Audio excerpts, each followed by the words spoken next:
বুড়িগঙ্গায় পানির নিচ থেকে প্রচুর পরিমাণ লোহা উত্তোলন করতেছে একদল মাঝি, ঠিক আছে। তারা প্রতিদিন লোহা উত্তোলন করে তাদের রিজিক উপার্জন করে। দেখুন পানির নিচে ডুব দিছে।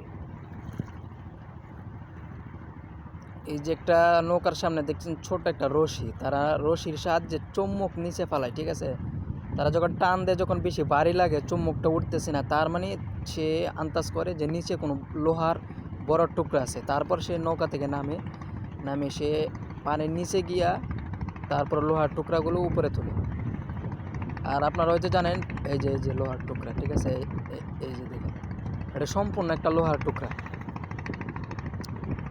এইভাবে তার রিজিক উপার্জন করে। এই যে আবার পানির নিচে চলে গেছে,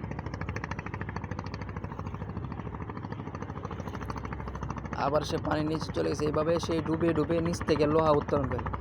আর এটা হচ্ছে